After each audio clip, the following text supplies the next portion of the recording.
So, hello, hi everybody out there. Good morning young doctors. मैं video पर video बनाए जा रहा हूँ, लेकिन नीट पीजी की काउंसिल है कि शुरू होने का नाम ही नहीं ले रही। एनीवेज, चलिए आज जो है पॉपुलर डिमांड पर मैं आपसे respiratory medicine MD respiratory medicine पर कुछ डिस्कशन करने की कोशिश करता हूँ। जितनी जानकारी मुझे है वो इन्फॉर्मेशन आपको देने की कोशिश करता हूँ। सो शुरू से शुरू करते हैं। तो डिग्री का नाम है एमडी रेस्पिरेटरी मेडिसिन, इसको पल्मोनोलॉजी भी कहते हैं। इस डिग्री के डोमेन में क्या आता है? इस डिग्री के डोमेन में हमारा लंग्स आता है, या कह दीजिए प्लूरल को भी इंक्लूड करना है तो थोरेसिक कैविटी आती है। अब चूँकि ये डिग्री एक स्पेसिफिक ऑर्गन के साथ डील कर रही है, कुछ ऐसे ही कार्डियोलॉजी, डीएम कार्डियोलॉजी केवल हार्ट के साथ डील करती है और एमडी रेस्पिरेटरी मेडिसिन केवल लंग्स के साथ डील करती है, तो उस हिसाब से तो ये एक equivalent to super speciality degree है। लेकिन इसके बावजूद इसका जो मार्केट में प्रचलन है, इसकी मार्केट में पॉपुलैरिटी है और इसकी मार्केट में जो डिमांड है वो कंपैरेटिवली लिमिटेड है। अब आप जब इसका पोस्ट ग्रेजुएशन चुनते हैं और जब आप पीजी करने जाते हैं तो आपकी लाइफ कंपैरेटिवली इजी रहने वाली है। और इसमें जो है मतलब आप बेसिकली क्या ट्रीट करते हैं? इसमें बेसिकली आप ट्रीट करते हैं निमोनिया, बैक्टीरियल हो सकते हैं, वायरल हो सकते हैं। उसके बाद कुछ एपिडेमिक्स आ जाएं, जैसे कोरोना आ गया था, भगवान न करे, उस तरह के जो डिसीज़ेज़ हैं वो। उसके बाद आप ट्रीट करेंगे क्रॉनिक ऑब्स्ट्रक्टिव पल्मोनरी डिसीज़ेज़ के अलग अलग डिसीज़ेस, जैसे कि अस्थमा है, जैसे कि एम्फाइजीमा है, जैसे कि इंटरस्टिशियल लंग डिसीज़ेस है। और इसके अलावा आप ट्रीट कर सकते हैं लंग की मैलिग्नेंसीज। कुछ छूट गया हो तो प्लीज़ उस पर बारीक मत पीसना, उस एक ब्रॉड पिक्चर मैं आपको दे रहा हूँ। अब इसमें जो है आप जब पोस्ट ग्रेजुएशन करेंगे तो पोस्ट ग्रेजुएशन ज़्यादा हैवी नहीं रहने वाला है। क्यों? क्योंकि इसमें वर्क का जो वॉल्यूम होता है वो लिमिटेड होता है। चूँकि MD respiratory medicine it deals only with lungs, तो आपके पास जो पेशेंट क्लाइंटेल आएगा वो वही पेशेंट क्लाइंटेल आएगा who have diseases pertaining to lungs. बाकी जो पेशेंट्स हैं वो जनरल मेडिसिन में या कार्डियोलॉजी में चले जाएंगे। एमडी रेस्पिरेटरी मेडिसिन में आप काम क्या करते हैं? एमडी रेस्पिरेटरी मेडिसिन में आप पेशेंट को एग्जामिन करते हैं, इन्वेस्टिगेशन करते हैं, डायग्नोस करते हैं और ट्रीटमेंट लिखते हैं, चाहे वो ओपीडी बेसिस पर हो, चाहे वो इंडोर बेसिस पर हो। ऑफ कोर्स सारे डॉक्टर्स ही ये काम करते हैं, लेकिन यहाँ पर आप स्पेसिफिकली लंग्स को ही डील करते हैं। तो जैसा मैंने बताया, आपके पास आने वाले पेशेंट्स जो होते हैं उनकी संख्या काफ़ी लिमिटेड होती है।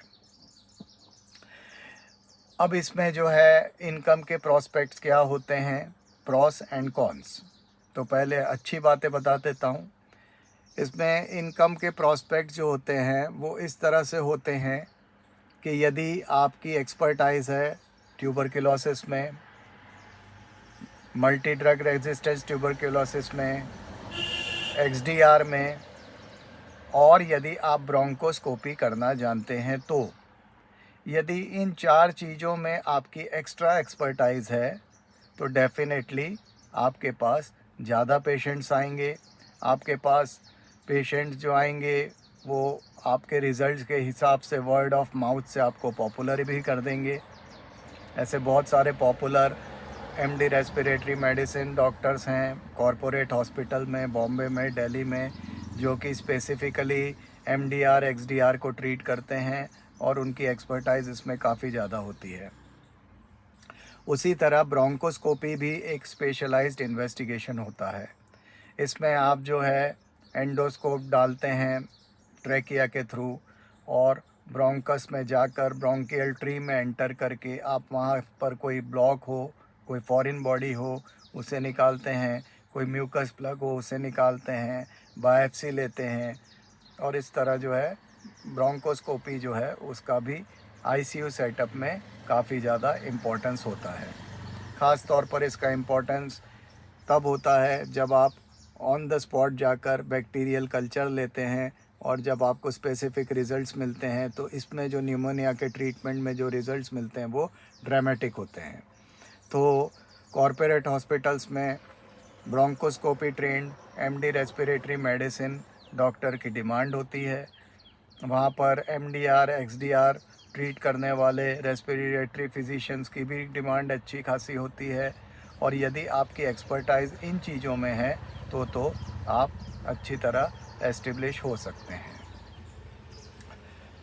इसके प्रॉस ये है कि इजी गोइंग लाइफ है, बहुत ज़्यादा मेहनत वाला काम नहीं है और इसमें जो है बहुत ज़्यादा controversial situations, sudden change in prognosis, death of the patient, इस तरह की संभावनाएं होने की कम रहती हैं। तो लाइफ जो है वो कंपैरेटिवली इजी गुजरती है। इसका प्रॉस ये भी है कि यदि आपने एमडी रेस्पिरेटरी मेडिसिन किया हुआ है तो you can always go for DM and आप डीएम करके जो है जिस ब्रांच को चुनना चाहे उस ब्रांच में आप अपनी प्रैक्टिस कर सकते हैं।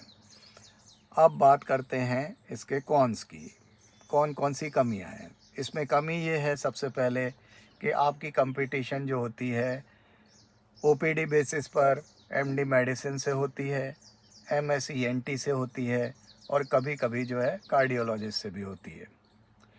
इंडोर बेसिस पर आईसीयू प्रैक्टिस में आपकी कंपटीशन जो होती है वो एनेस्थेटिस्ट से होती है और एमडी जनरल मेडिसिन से होती है, क्योंकि जो भी आईसीयू में कॉम्प्लिकेशंस अराइज होते हैं आईसीयू के पेशेंट्स में, उनको जनरली जो रेस्पिरेटरी कॉम्प्लिकेशंस हैं उनको एमडी मेडिसिन वाला डॉक्टर भी हैंडल कर लेता है और काफ़ी हद तक एमडी एनेस्थीसिया वाला डॉक्टर भी हैंडल कर लेता है। तो कोई स्पेसिफिक रीज़न नहीं बनता है एमडी रेस्पिरेटरी मेडिसिन को कॉल करने का।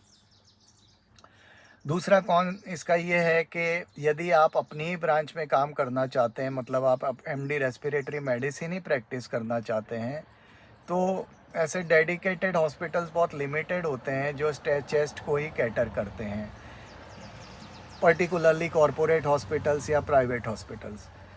गवर्नमेंट हॉस्पिटल्स आपको टीबी हॉस्पिटल के नाम से, आपको जो है चेस्ट हॉस्पिटल के नाम से आपको कई हॉस्पिटल तकरीबन हर एक डिस्ट्रिक्ट में मिल जाएंगे, लेकिन कॉरपोरेट और प्राइवेट लेवल पर इस तरह के डेडिकेटेड रेस्पिरेटरी सेटअप कम ही होते हैं। तो एक इसका कौन हो गया कंपटीशन, दूसरा हो गया डेडिकेटेड सेंटर्स की कमी, तीसरा इसका कौन हो गया आपकी कंपटीशन जनरल मेडिसिन वाले डॉक्टर के साथ, ईएनटी वाले डॉक्टर के साथ, कार्डियोलॉजिस्ट के साथ। तो ये इसके 3 कौन है। और चौथा इसका एक कौन ये होता है कि जनरली पब्लिक का अभी परसेप्शन नहीं बढ़ा है कि रेस्पिरेटरी मेडिसिन के डॉक्टर्स जो हैं वो अस्थमा सीओपीडी ट्रीट करते हैं। अभी भी इंडियन पब्लिक में थोड़ा सा मिसकंसेप्शन है कि रेस्पिरेटरी मेडिसिन वाले डॉक्टर जो है ट्यूबरकुलोसिस के लिए ही बने होते हैं। ओवरऑल कंक्लूजन ये है कि देखिए, रेस्पिरेटरी मेडिसिन कोई बुरी ब्रांच तो है नहीं, ब्रोंकोस्कोपी सीखना कोई बहुत मुश्किल नहीं होता है, ट्यूबरकुलोसिस का ट्रीटमेंट सीखना बहुत मुश्किल नहीं होता है। यदि आप डीएम करना चाहते हैं तो ये आपका रास्ता खोल देता है। और इसमें एक और फ़ायदा है कि आप भले ही एमडी रेस्पिरेटरी मेडिसिन करें, लेकिन यदि अपना नॉलेज आप एमडी जनरल मेडिसिन के बराबर ही का रखते हैं, पढ़ाई करते हैं, उसको सीखते हैं, प्रॉपर जगह पर एसआरशिप करके प्रैक्टिस कर लेते हैं जनरल मेडिसिन की भी, तो you can very well practice general medicine on private basis. तो ये एक एडवांटेज इसमें होता है कि भले डिग्री आपकी रेस्पिरेटरी मेडिसिन की हो, but you can practice general medicine. तो ओवरऑल जो है इनकम का जो वो होता है, यदि आप ब्रोंकोस्कोपी जानते हैं, यदि आप एमडीआर एक्सडीआर के एक्सपर्ट हैं, तो आपका जो पॉपुलैरिटी और इनकम का लेवल अच्छा खासा हो सकता है। अदरवाइज़ जो है आप एक मॉडरेट लेवल के फिजिशियन बनकर रह सकते हैं, कंफर्टेबल लाइफ जी सकते हैं और मरीजों को मदद कर सकते हैं और एक पॉजिटिव फीलिंग के साथ अपना प्रोफेशन प्रैक्टिस कर सकते हैं। तो this was general picture of MD respiratory medicine. Hope कुछ काम की बात की होगी। काम की बात की है तो लाइक करो, और जो बच्चे जो इंटरेस्टेड हैं इसमें उनको शेयर करो और सब्सक्राइब कर लो। फ़ायदा इसलिए होगा कि काम के ही वीडियो बनाता हूँ। ठीक, ओके, गुड बाय, नमस्कार।